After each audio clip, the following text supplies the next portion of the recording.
Shalom. First and foremost, I want to give all praises, honor, and glory to Yahweh, Bahasham Yahushai, Bahasham Recha Kodash. Double honors to the elders and the apostles of Great Millstone, and peace and blessings to the elect. And today we're going to go into the book of Isaiah, the 17th chapter. And pretty much, as you see in the subheading, prophecy about Damascus. So here, as we went through the 15th and 16th chapter, which was dealing with the Lord pronouncing judgment against Moab. Now in 17, we sort of return back to the focal point here of, as we saw in the first few chapters, Israel and Damascus. Okay, and starting in particularly with the northern kingdom. So this is Isaiah 17:1. The burden of Damascus. Behold, Damascus is taken away from being a city, and it shall be a ruinous heap. Now keep in mind that at this time, the main foe or adversary that would be used to do these things or to victimize these targets of the Lord used the Assyrians, all right, which he mentioned, or we read in the previous chapter, how the Lord mentioned, right, via the mouth of Isaiah, that he is using the Assyrians as a tool, but in the minds of the Assyrians, they don't even realize that. So as it says here, it's taken away from being a city, and it shall be a ruinous heap, which is to say that it's going to be taken over and broken down. Verse 12, the cities of Aroer are forsaken. They shall be for flocks, which shall lie down, and none shall make them afraid. So you have cases where, like, people are fleeing, all right, but also you have this destruction, right? When a foreign nation comes in and they're raging through the city, one, they're taking away captives, right? People are fleeing out of the city, and it's being left and made destitute, right? So as a result, that's why you have the imagery of flocks lying down and none making them afraid, right? So you have pretty much it's so open space that as the trees and stuff start to grow, these flocks can go and graze there, and there's nobody to move them away because everybody or most people have fled away. Verse 3, the fortress also shall cease from Ephraim, and the kingdom from Damascus, right? So their defenses, because that's what a fortress is, it's a defense, but that's going to cease, right? So one, in the northern kingdom's alliance with Damascus, that wouldn't do them any that wouldn't benefit them in this case. But the Lord was going to strip away their defense by allowing the Assyrians to prevail against them, right? And we know through secular history that happened through a siege, right? Which after about 2 to 3 years, the Assyrians were able to prevail and take over the mainly starting with the capital, Samaria. And it mentions here the kingdom from Damascus and the remnant of Syria. They shall be as the glory of the children of Israel, saith the Lord of hosts. And what that means is they're going to diminish, right? They're going to be brought down, because at this point the glory of Israel was being brought low, as the next verse is going to expound upon. Verse 4, and in that day it shall come to pass that the glory of Jacob shall be made thin, and the fatness of his flesh shall wax lean, right? So at one point, when we followed the ways of Yahweh Ba'asham Yahushai, he glorified us, right? One example is during the time of King Solomon. So the nations were subject unto us. We had riches. Our economy was flourishing. Everything was pretty much going good, right? Other nations were looking at Israel as the top place. But when Israel started to go into the way of these idols and forsake the Lord, he took that away.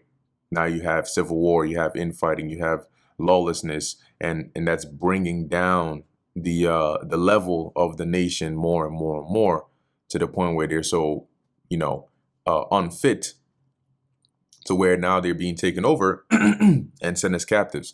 So at one point, those that were so glorious that people of other nations would come there, and like the Queen of Sheba fainting for like the amazement of glory, are now being taken away in shackles, right? Carried captive to a foreign nation. So that is sort of the the imagery of like the glory being made thin, right? And the fat of his flesh shall wax lean. So the fat of your flesh basically meaning like you're eating good, right? You're healthy, you're in good state. Waxing lean is in the literal sense, you have like lack of food, right? When people are starving or there's a famine or they're not really eating right, which on a metaphorical level, it represents having less, right? Verse 5, and it shall be as when the harvestman gathereth the corn and reapeth the ears with his arm. And it shall be as he that gathereth ears in the valley of Rephaim. And what this means is by them waxing lean and suffering the consequence of being taken over by the Assyrians. And when I say taken over, I mean they weren't taken over to be made tributes. They were just like, taken over and sent as captives. So Isaiah is saying here, the land is going to look like after a harvest, right? After the harvestmen have gathered the corn and reaped the ears, right? During the harvest time, what's left, how that field looks plain, that's what it's going to look like.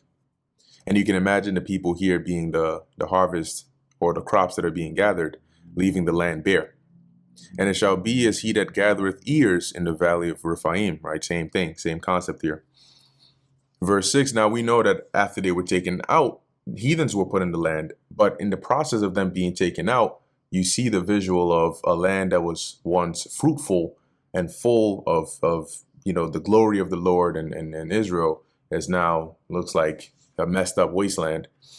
Verse 6, yet gleaning grapes shall be left in it as the shaking of an olive tree, or 2 or 3 berries in the top of the uppermost bowl. So the Lord is saying here, though the majority of you are going to suffer this, not everybody's going to be taken out, right? And so you still had remnants that were left in the land.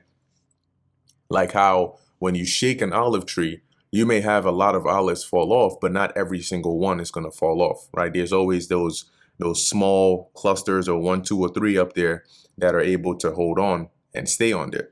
That's why it's given this visual, right? Like 2 or 3 berries in the top of the uppermost bowl, or 4 or 5 in the outmost fruitful branches thereof, saith the Lord of hosts. And similarly, right, we see that Ezra also mentioned something similar when it comes to this time, right, in 2nd Ezra 16, how it says that they're going to search the houses with the sword, right? There shall be 2 or 3 left. So just like the Lord brought destruction and desolation back then to where it was only a few people left, that same visual is likened on to now, which calls to mind, right, that severity of the destruction that is going to happen in this time as well.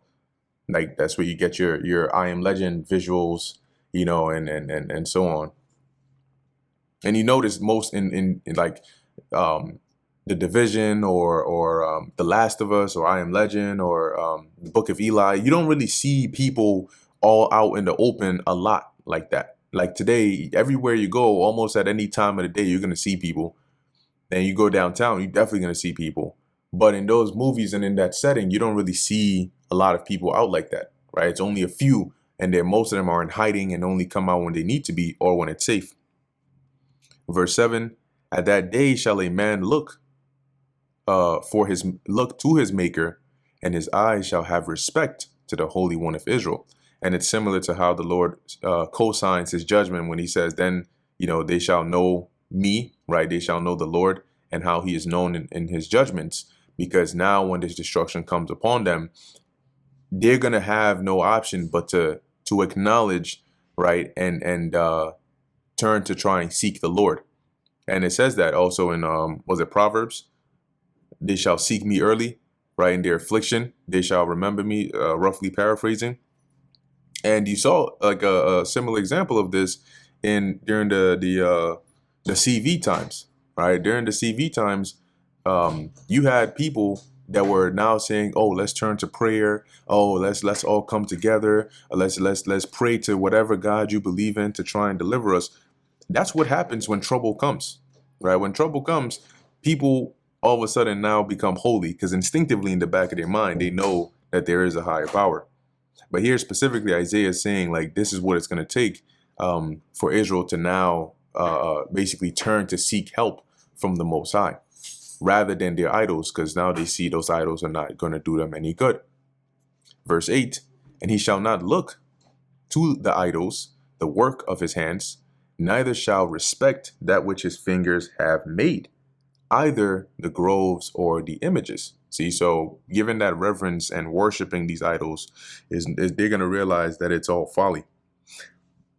King David says something similar, right? When he mentioned how he beat the heathen and they cried onto their gods, they cried even onto the Most High, and none did answer, and then he beat them as the dust, right, of the ground.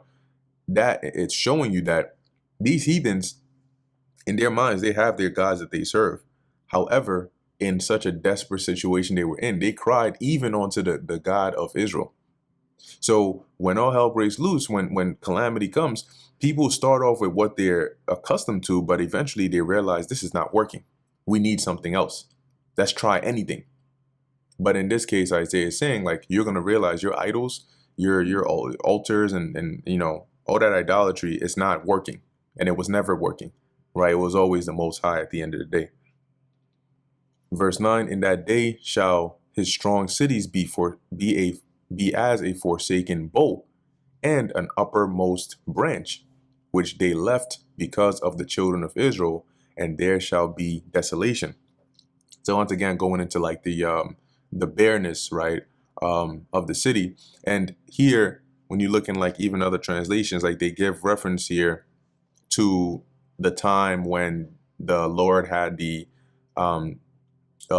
Canaanites, you could say, flee right before Israel as he led Israel via Moses and Joshua to conquer the land, right? So just that's that comparison to say, like, just like how, you know, you had the cities abandoned, you know, as they were being destroyed and taken over by Israel during that time. You know, it's going to look like that when the Lord brings this adversary against Israel. Verse 10, because thou hast forgotten the God of thy salvation and hast not been mindful of the rock of thy strength. See, and that's the Most High. Because they were so busy worshiping these idols. Therefore shalt thou plant pleasant plants and shall set it with strange lips. Right? So here Isaiah is saying, as a result of you not following the ways of the Lord, not being mindful of the Heavenly Father, right, the God of Israel, you are now planting pleasant plants and setting it with strange slips. Now, a slip, when you look it up, is like a when you cut a plant and replant it somewhere else. So rather than having to plant it via the seed, you can actually cut the plant and replant it somewhere else, right? So if we look here, slip in, I don't know, say plants. Right, it says here, in plant, slips refer to cuttings or pieces of a plant that can be propagated. And what I described is the process of propagation when you're dealing with plants to create new plants. This is a form of asexual reproduction where a new plant develops from a part of the parent plant rather than seeds. Slips can be stem cuttings, leaf cuttings, or side shoots, depending on the plant species. So if we go to, let me see if they have here, slips and plants, let's see, and propagation.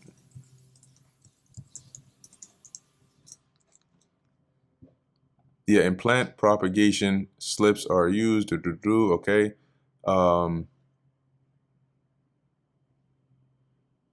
Yeah, it says this method is particularly common in plants like pineapples, where slips are side shoots or fruits with large crowns growing from the pineapple. Cool. Yeah, so you pretty much get the gist of it.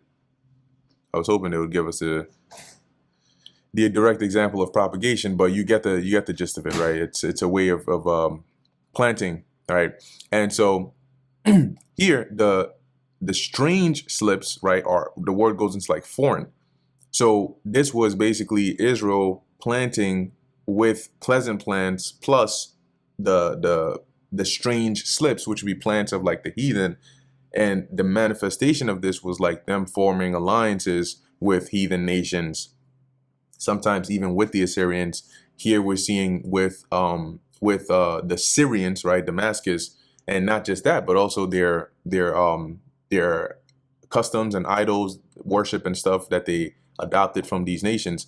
But particularly here, right, they had a heavy, habit of those political alliances rather than depending on the Lord. So this mingling here, when you see, as it says, it leading into verse 11, in that day shalt thou make thy plants to grow, and in the morning shalt thou make thy seed to flourish, right? So you're going to plant it, you're going to water it, it's going to flourish, but the harvest shall be a heap in the day of grief and of desperate sorrow. So the result of this, when you go to harvest, is not going to be a pleasant and fruitful harvest. It's going to be, negative. And that's what we see here, right? By them going in this path and allying themselves with the heathen and mingling themselves, like planting with pleasant plants and those strange slips. Yeah, they did it. They nurtured it. They continued in that for a while, but the result was not to their benefit. Now in the last few verses here, similar to this pattern that we see, not just with Isaiah, but even with the other prophets, right? Even with Hosea and Amos, we see this pattern where there's mention of judgment against Israel, judgment against these other nations, but there's always this balance of the Lord still then judging those nations for harming Israel, or the Lord still at the end delivering or protecting or turning back Israel from that trouble. So that's what we see here in verse 12, right? Woe to the multitude of many people, which make a noise like the noise of the seas, right? Which is like the sounding of an army. And to the rushing of nations that make a rushing like the rushing of mighty waters. The nations shall rush like the rushing of many waters, but God shall rebuke them. And they shall flee far off and shall be chased as the chaff of the mountains before the wind. And chaff is like the remains of the crops, right? You get your crops, you thresh it, you get the grains and the essential part out of it. The chaff is the husk.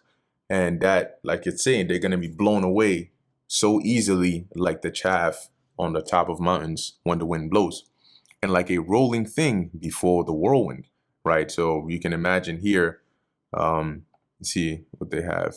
But one visual that comes to mind with the rolling thing, is a tumbleweed. Verse 14, and behold, at eventide, trouble, and before the morning he is not. This is the portion of them that spoil us, and the lot of them that rob us. See, so this applies back then to the Assyrians, and it applies really to the nation, all the nations that came against Israel and would come against Israel, right? So this is the sort of treatment or the mindset or the judgment that the Lord has destined.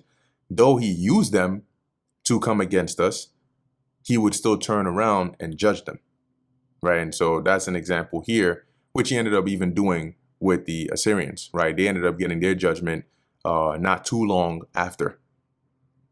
So that brings us to the end of the book of Isaiah, the 17th chapter.